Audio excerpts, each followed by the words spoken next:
Thanks for checking out this haul video. So I'm going to go over everything I got from Vinegar Syndrome for their April releases. I only went with the core stuff. I am a subscriber for people who don't know, so I just got the core subscriber stuff. Plus, with some Vinegar Syndrome Media Club points, I got a slipcover to a movie I had had for a while and love. Just wanted to tell you the two titles that they also dropped that I would have had to additionally purchase that are outside of what you get as a subscriber were Paganini, which was a Klaus Kinski directed and acted and starring film. Looked kind of interesting to me. I think I'm going to let that one sit for now, see what people kind of say about it, because I was pretty on the fence. So I didn't pull the trigger on that one. Also, the Cinematograph release was Touch, which also looked kind of interesting to me, especially because of the cast. But again, another one, I'm not going to buy it right now. I'm just going to see what happens. So, if people don't know what I'm going to do, I'm going to tell you what I'm least excited, go from what I'm least excited about to what I'm most excited about. Then I'm going to end up watching the, excuse me, watching these and doing a separate video where I'm going to rank how they are, where I will give, short reviews of the movies as well as their special features. So let's go ahead and get into it. So starting first with what I got with my Media Club points was the slipcover for Ice Cream Man. I love Ice Cream Man. It's a comfort movie for me. I think it's a lot of fun. It's ridiculous. It's stupid. I love it. And this is a cool slipcover, so I've always wanted to have the slipcover for it. And when I saw they had it, I was like, yes, please. Oh, also, I did make a purchase on the their April Fool's slipcover or box. It's going to be a box or something because it was like $25 instead of $10 this time. So it's going to be something much bigger. Or maybe it's a slipcover with the movie included. I don't know. We'll find out. Anyway, so the first title, the one I'm least excited about, but I'm still excited about. I'm excited about all the subscriber releases this month. But the one I'm least excited about is The House Where Death Lives. Now, one of the things is that slipcover is very, the front of the slipcover is very boring. They definitely could have come up with something a lot better. This one feels very lazy to me.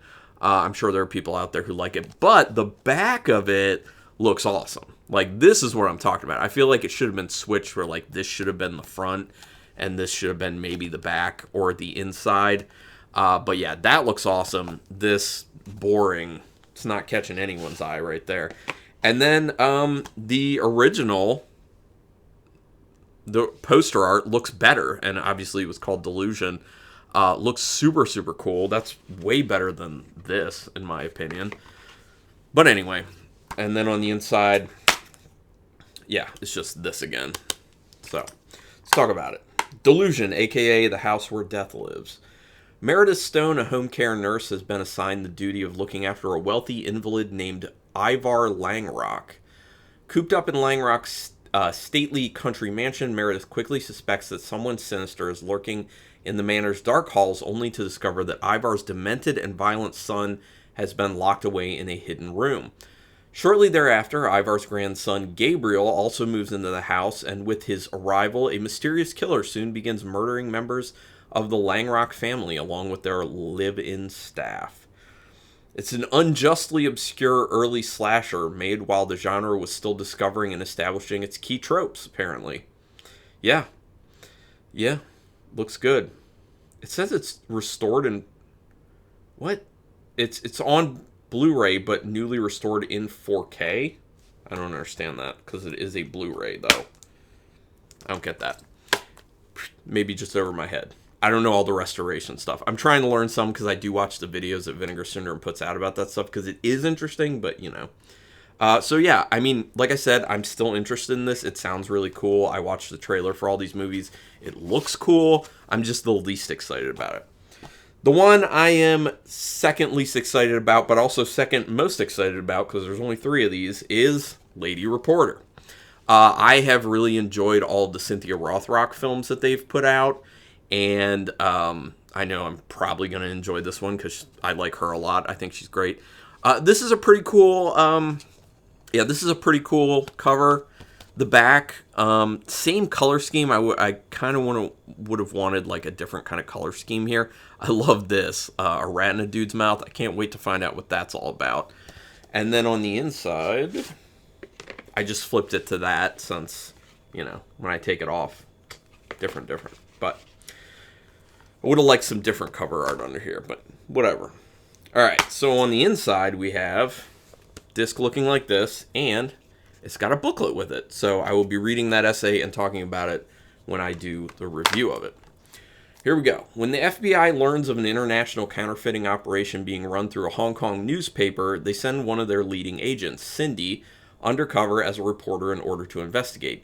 Upon arriving in Hong Kong, Cindy quickly becomes a headline herself after being photographed by a rival tabloid saving a child from a burning building. Sounds like Cynthia Rothrock. It doesn't take long for the criminals to realize what is happening, and soon they are after Cindy and her good friend Judy. To make things worse, Judy's father is the lead prosecutor trying to convict the head of the counterfeiting ring, and the criminals will stop at nothing to remove him from the case. With the help of a few new friends, Cindy soon finds herself facing off against a wave of henchmen and hitmen, all hell-bent on stopping her from exposing the truth. If you like Kung Fu, this may be a fun time. I don't know yet. I'm going to find out. Let's see if it says anything else kind of important. Not really on the end of this, but first time on Blu-ray. Very excited about this one. It's a nice change of pace. The majority of what I watch usually is horror, so I have been getting into the martial arts stuff, specifically Rothrock stuff. So excited for Lady Reporter. And then the last one, the one I am extremely excited about because the trailer for this looks wild, and I mean wild. It looks awesome. Witch Story. That is a cool cover. It's simplistic, but it looks like the imagery is super cool. Also, Do You Want to Play With Me? Very haunting, very kind of creepy. I like the back to it as well. That looks pretty dope. That looks like Fulci-esque to me. Just my opinion on that one. And then the inside, this looks even more wild. And actually, the artwork here reminds me a lot of their artwork for Silent Madness, the Silent Madness slipcover. And then on the back, some more good artwork. I love this. I love when you have 4 different pieces of artwork on a release. It's wonderful. I'm all about it. And then on the inside, I just turned it to that. Obviously, this is a 4K you now see from the black case. Very excited to see this in 4K. And then on the inside, it's those. Let's read about Witch Story. Following the tragic death of their parents, a sister and brother take a group of friends to rural Florida to stay at a rickety old house which they've recently inherited. Little do the youngsters realize that some decades before, a woman suspected of being a witch was burned at the stake on the property by the zealous townsfolk.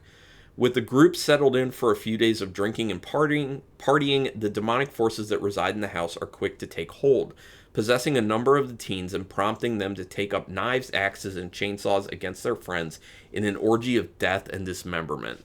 Is this not sounding awesome?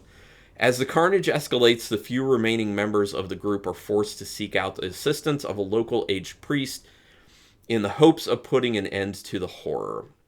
Directorial debut of Alessandro Capone, who had previously penned Body Count. Interesting. Prime example of late 80s Italian splatter. Yes, says it has an array of nastiness with numerous bodies being hacked, slashed, and generally beaten to a pulp. And it looks like it has a lot of special features on there.